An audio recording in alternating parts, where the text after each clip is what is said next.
All right. So if there's no other question, we're So, gonna do. question. Yeah. So the quiz next Monday is gonna be from so 5.4, 5.5, and so on. Yeah. Pretty much what we covered today. Okay. Cool. Any other questions? Perfect. All right.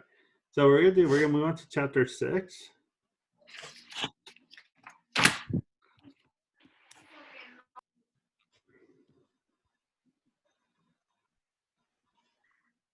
Cool.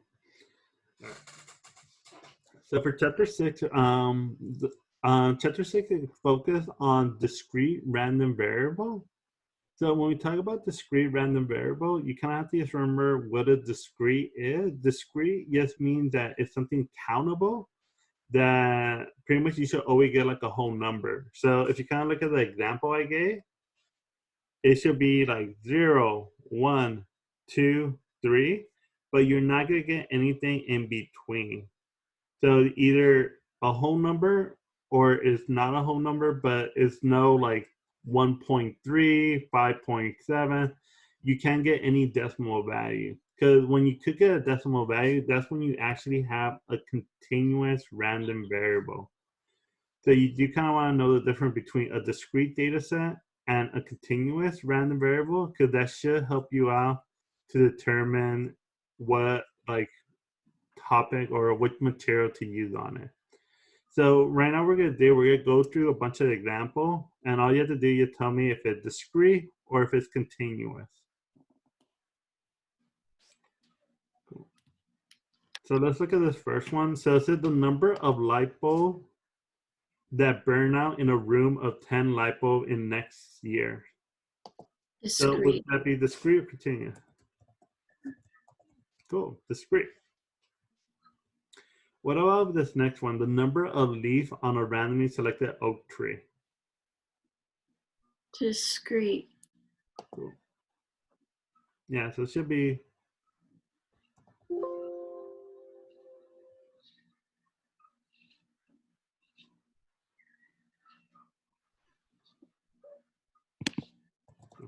Yeah, I'll post a YouTube video of this later on. But yeah, so this one should be discrete. All right, what about the length of time between call to 911?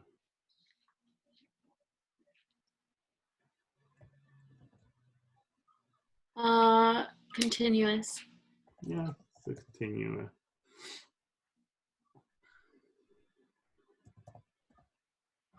Cool. All right, and that's it. Any question in regard to discrete versus continuous?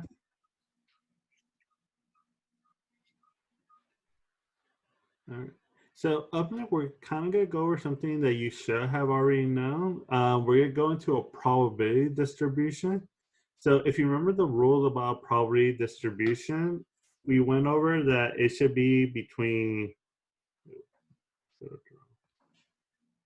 the probability should always be between 0 and 1, and the summation of those probability should add up to 1. So we're going to go over that again. The only thing different, I spoke continuous. The only thing different is that the x value are not categorical value anymore. They are actually discrete value. So Oh wait, can I write that down real quick? yeah, well, technically just right here. Okay. Here, let me check it.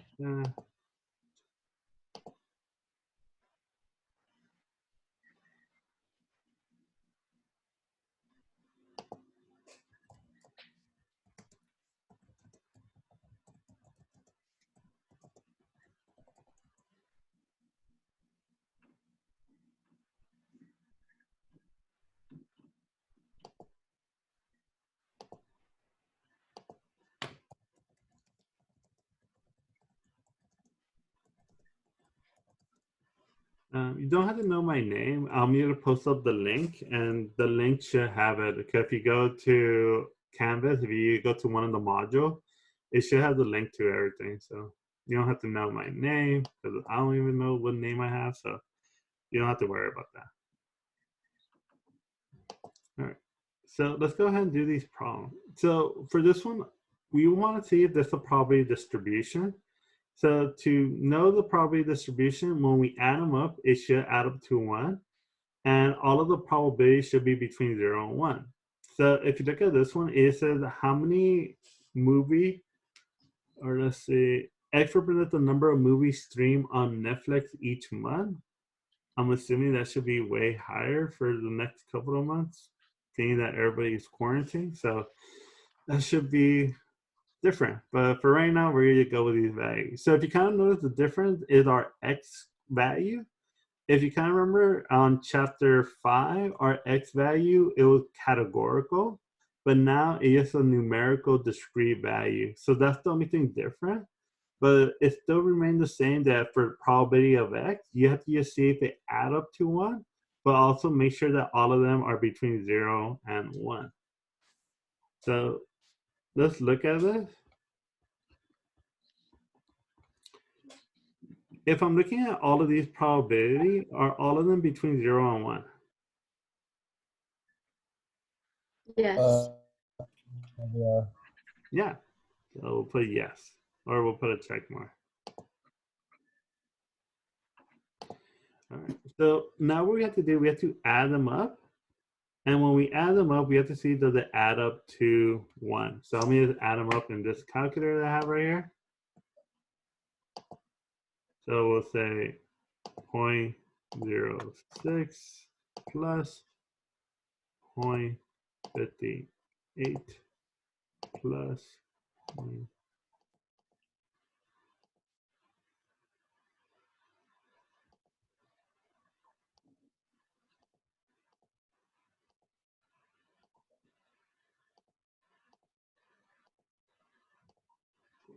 All right. So if you look at it, it add up to 1. So we'll say this is a probability distribution. This is a probability distribution. Cool. And we've done further that one. Any question for that last problem? All right, so let's check on the next one. So for the next one, same thing. We want to check to see if both conditions stand. So we want to see if the probability is between 0 and 1. And when we add up the probability, does it add up to 1? So if we analyze these probabilities, they're between 0 and 1. Everybody good with that? So the next one we're going to check to see, we're going to check if I add them up, does it add up to 1? So we'll say 0.16 plus 0.18 plus 0.22 plus 0.10 plus 0.3 plus 0.01. Cool. So if you look at it, this add up to 0.97, which is not 1. So this fell. So we'll just say, oops.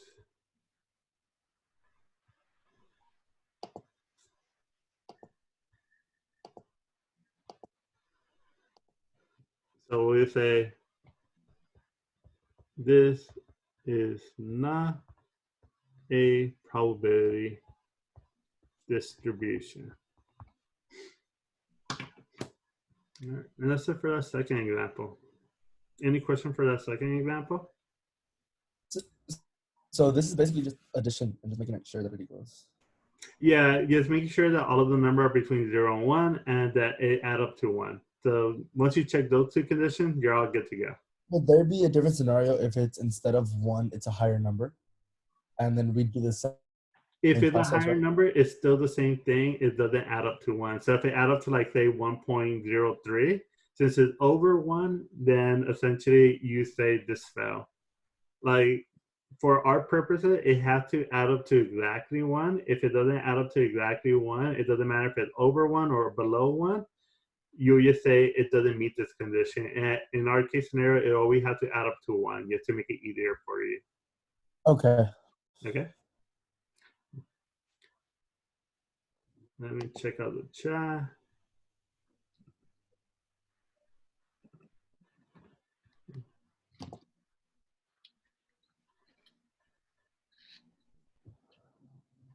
Now 1.3, since 1.3 is well above 1, so you said not a distribution.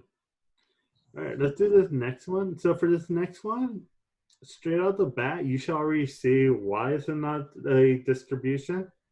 Why is it not a distribution? It has a negative. Perfect. You have the negative. So you could just say from 0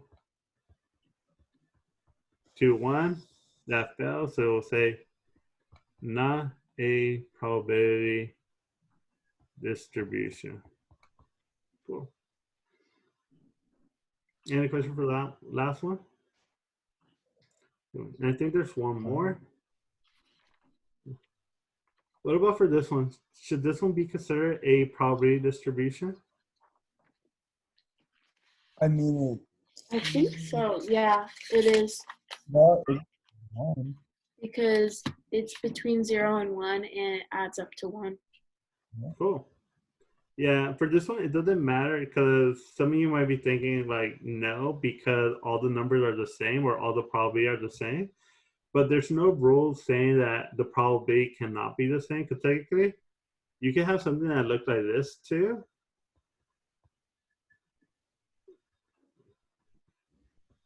Where it could be 1, 0, 0. And this will be a probability distribution.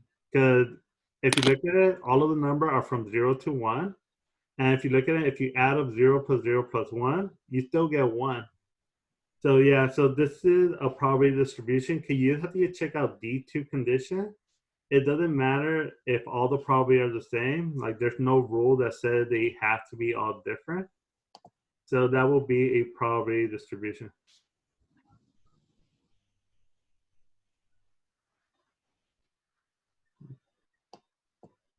All right. And that's it for probability distribution. Any question for probability distribution? Sweet. All right. So up next, we're gonna get we're gonna go ahead and find the mean. So for the mean, this is how we're gonna calculate the mean. We're gonna get x multiplied by p of x, and then what we're gonna do, we're gonna just add them all up. So I'm gonna show you how to do this two way. One way is pretty much the way that we used to do it, and then we're gonna use this formula for the second way. So let's go ahead and do this problem. So for this one, it says compute, example, find the mean for a discrete random variable, compute the mean of the probability distribution to the right, which represents the number of DVD a person rent from Redbox during a single visit. Okay, so X represents how many DVD they rented out. So X is equal to 0, meaning they rented out 0 movie. 1 represents they rented out 1 DVD. 2 represents they rented out 2 DVD. All right. So if we get 0.06, so let's think about this if we have 100 people. So we have 100 people. So if we have 100 people, how many people rented out 0 DVD?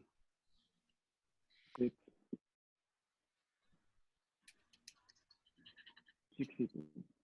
Cool. So 6 people rented out 0 DVD. Cool.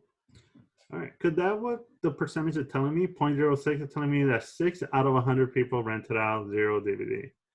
All right. Let's try 1. So how many people rented out 1 DVD? 58. Cool. So 58 people Oops, I want to do cap. People rented. I'm confused. What are you confused about? Where did the 100 people come from? Well, if you kind of look at the definition of percent is always per the 100. So that Oh, way I'm choosing 100 because since we're dealing with percent, we're just saying per the 100. okay. Okay. So then, okay, I get it now. So how many people rented out 2 DVD? 22. Cool, 22. So say 22 people rented out 2 DVD. Cool. So I'll just finish this off. So for 3 people, 10 people rented 3 DVD. And then we have 3 people rented 4 DVDs. Cool. Lastly, 1 person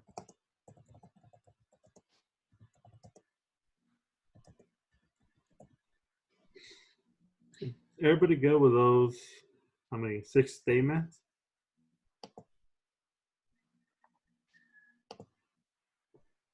Okay, so let's kind of imagine if I have all of these numbers. So if I have 6 people who rented out 0 DVD, that represents that I should have 0. Oops, sorry about that.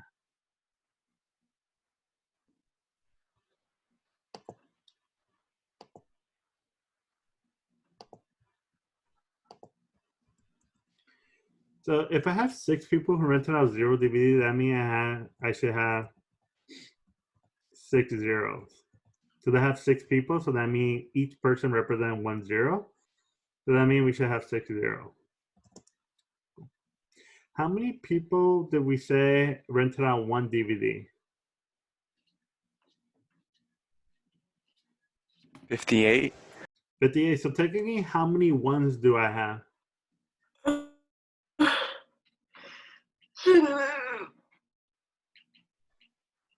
58. Yeah, 58.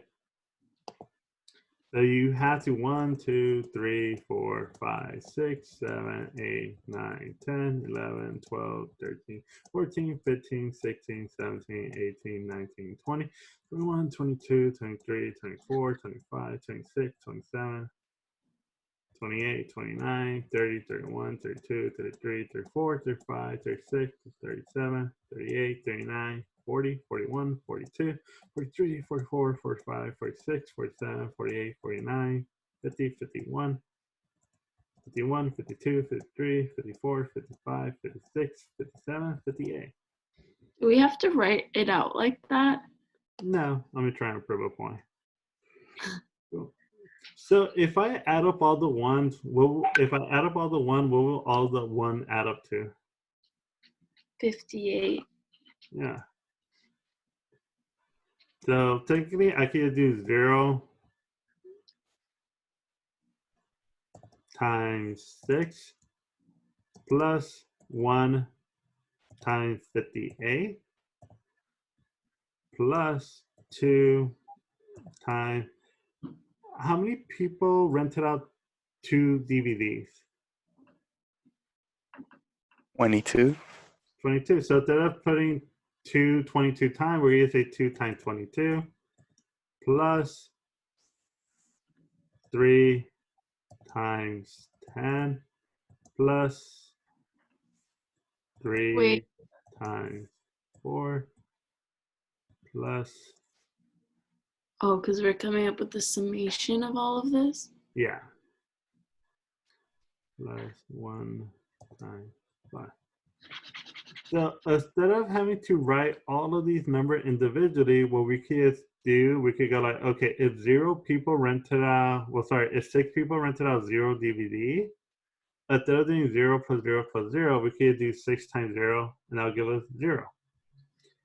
So what I'm gonna go ahead and do, I'm gonna go ahead and just multiply this out. So if you do 0 times 6 plus 1 times 58 8 plus 2 times 22 plus 3 times 10 plus 4 times 3 plus 1 times 5. And that'll give us 149. So equal to 149. But out of how many people did we say there was out of? 100. Yeah, so we said 100. So we're going to do. So for this one, all you have to do is do 149 divided by 100, which is equal to 1.49. So this is our average. So if you're kind of going back how we got the average in chapter 3, where we add up all the numbers and then you divide it by how many total numbers we have, this is how we used to do it. But what we're going to go ahead and do, we're going to go ahead and do this a different way. Because anytime we have the x and the probability of x, all we have to do is multiply that. So that's what this formula is saying. You have to just multiply x times p of x. And once you multiply that, you just add them up. So let me see if I can do that right now. So if I do, so let's go ahead and do this one right now. If I do 0 times 0.06, what would I get? 0. Cool. All right. So if I do 1 times 0.58, what would I get? 0.58 or Cool. 0.58. If I do 2 times 0.22, what would I get? 0.44. Cool. 0.44, 0.30, 0.12, 0.05.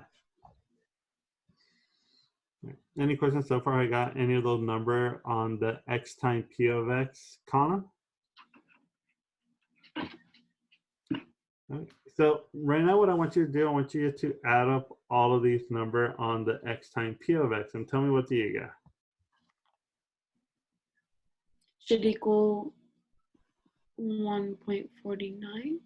Cool. Or 1.49. And if you look at it, that's the same thing that we got when we did it before. But essentially, this is just a shortcut way how to get it. So instead of having to individually write out all the number and how many times those numbers occur, all you have to do is get x multiplied by p of x, and then you have to add up those multiplications. All right. But that's it for that first problem. Any question in regard to that first problem? so we're just finding the mean. Correct. We're just finding the mean. All right. Any Okay. questions? And then in order to find the mean, you just add it up. Correct. You just add up the x times p of x. Okay. All right. So let's scroll on down. Isn't the mean the average though? Or is that the Okay. mode?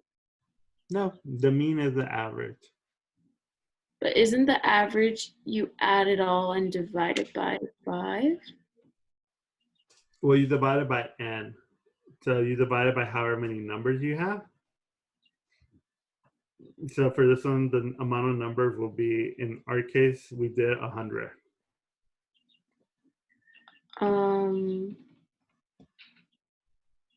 It's 100 because in Well, because we were just using the thing percent. So since we were using percent, which percentage mean per the 100, that's why we did it 100. okay, but my only question is like, I don't know, like I still don't really like see how adding up x times p of x gives us the mean. Oh, well, I guess it's just, Well, because if you look at like what I did right here, where it says 0 plus 0, well, 0, 0, 0, 0, 0, 0. Pretty much yeah. the x times p of x is just a shortcut way how to get the mean. So Oh, Okay. If you want to go back to like chapter 3, how we found the mean for chapter 3, this is technically how we did it, where we had these individual numbers. And what we did, we added up all these individual numbers and then divided by however many numbers we have. But the thing is, for that is going to take up way more time. So a shortcut way how to do it is do x times p of x, and whatever you get from x times p of x, you add them all up. Oh, okay. I get it now. Thank you. All right, so let's scroll on down to, cool. So one thing I kind of want you to understand, when we say expected value or when we say the mean, it represents the same thing. When we say expected or the mean, we're talking about the same thing. It's just the average or what we should expect to occur. So for the next problem, we're going to be finding the expected value, but it's the same thing as the mean. So we're still going to be using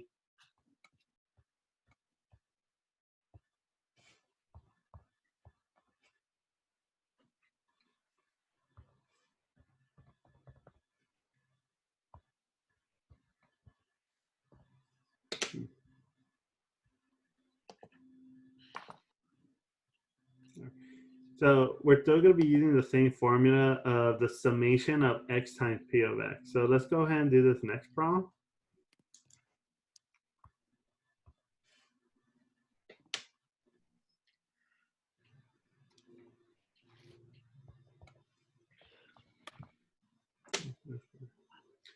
So for this one, we're going to do it for our life insurance. So for this one, it says a term life insurance policy will pay a beneficiary a certain sum of money upon the death of the policy holder.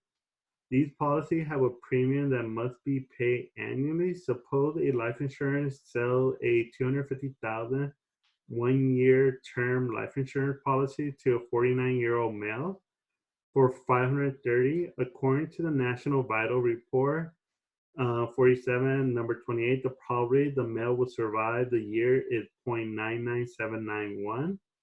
Compute the expected value of the policy of this policy to the insurance company.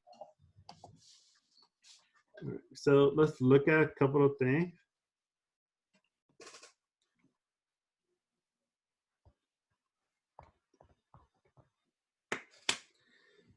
All right, so let's look at a couple of things. So for this one, what does the 250 represent?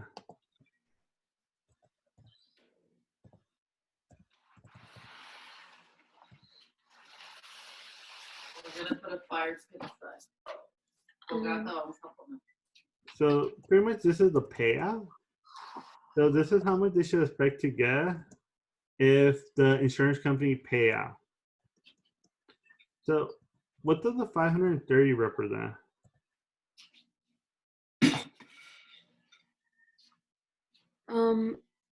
To a 49-year-old male. But like what does the 530, like where does it go to?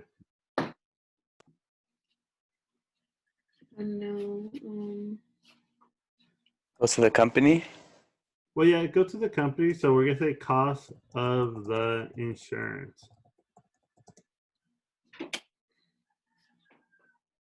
Cool. And lastly, if you look at it, they give us 0.99791. What is that?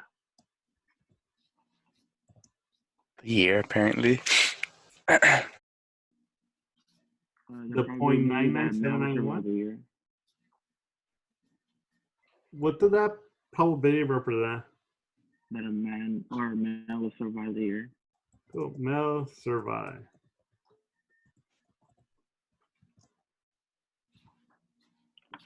Zero 0.99791.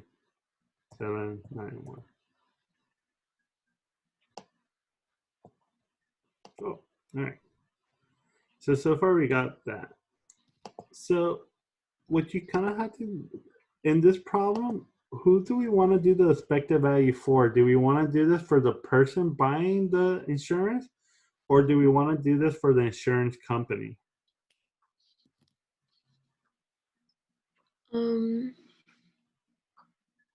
Person buying it.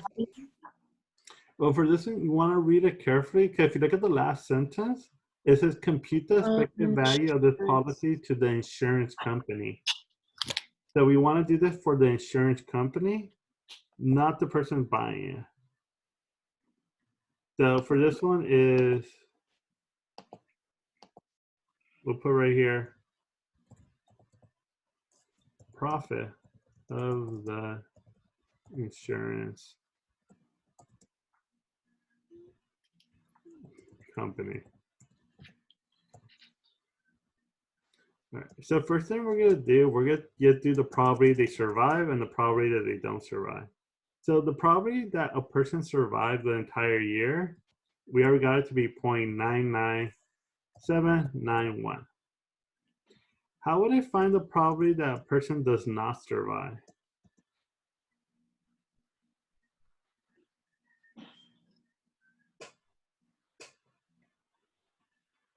So if I know the probability that a person survived the entire year is 0.99791, what's the probability that they don't survive, or how would I go about to find that? Let me check the chat. Cool, yeah, perfect. So you subtract by 1. So we're going to do 1 minus 0.99791. And that should equal to 1 minus 0.99791. And you get 0.00209. Cool. So that's how we get the probability that they survive and the probability that they does not survive.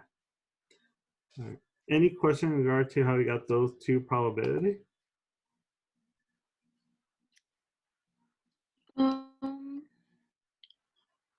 Basically, so we do 1 minus 0.99791 because it's like because like the survival rate is 0.99791, and then we just subtract 1, which is the not survival rate. Well, yeah, because if you kind of think about it, kind of like mutually exclusive, because it's either the person is going to survive the entire year or the person is not going to survive the entire year. So it's kind of like one or the other. Okay. Cool. All right, so let's go ahead and now let's do X. So X going to represent how much profit is the insurance company going to make. Cool. So if the person survived, how much money would the insurance company get?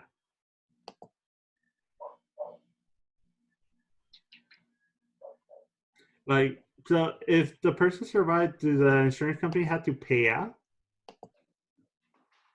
No. No. So if they don't have to pay out, that means they keep the entire $530. Okay. All right. Everybody good where the 530 come from? Mm-hmm. All right. So what about if the person doesn't survive? Now they have to pay out the $250,000. So they're out that money. But you have to assume that they Zero keep the profit. 530. So you go 250,000, but you subtract that from 530 because they already have $530 in their pocket, and pretty much they have to pay out the 250. Oops. So if we do 530 minus the 250,000.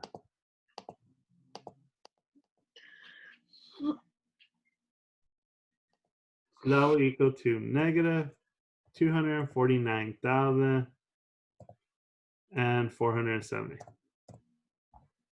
Cool. So those are my two values for X.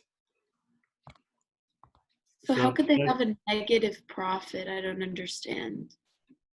Well, they can have a negative profit because that just means that's how much money they're losing. Because if they have to pay out, that means they have to pretty much pay out that money, so they don't keep that money. They're paying it off to the person, family, paying off to their family member or whoever they left their life insurance money to. So that Okay. way it's the negative because that's money that's going out of the company.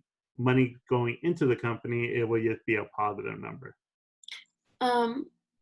Is life insurance really like you pay like $530 a month?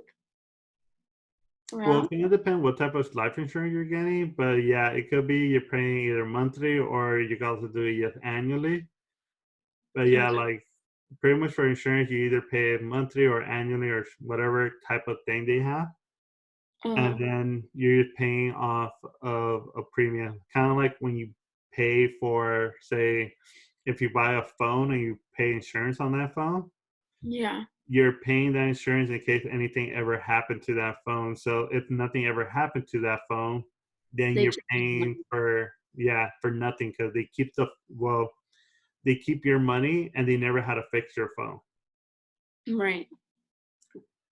All right. So up next, we're gonna get the expected value. So to get the expected value, all we have to do is multiply these two numbers. I wonder if like people purposely destroy their phone just to get a new phone.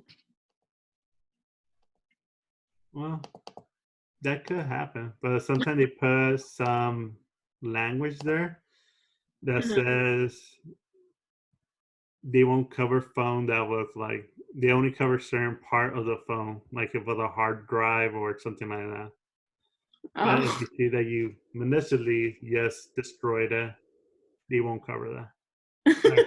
So now I'm gonna you multiply the next two. So you go 249,470 multiply by 0.00209.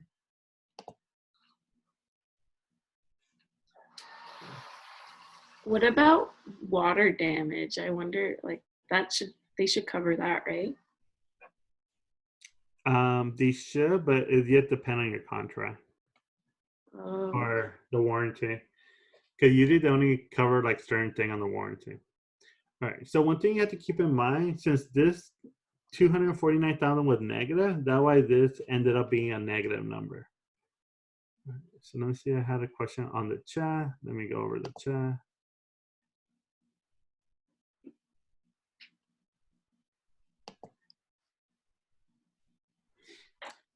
All right. So last year we're gonna do 528.8923, and we're gonna subtract it from 521.3923, and that will give us our final answer.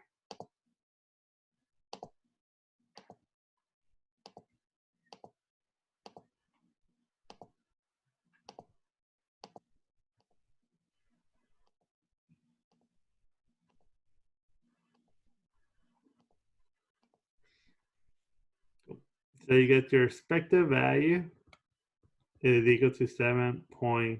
All right. So that's your final answer. So the 7.5, what that representing is saying for each policy that you sell, you're expected to make $7.50 from each policy.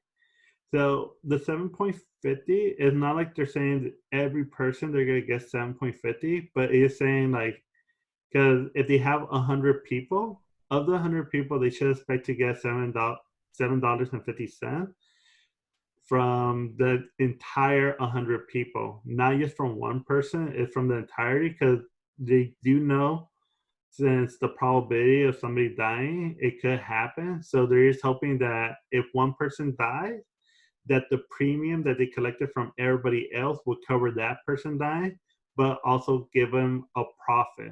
So that was the 7.5 just mean. It just means that's the profit that they're gonna get from each individual person on the long run. All right, but that's it for that problem. Any question in regard to that problem?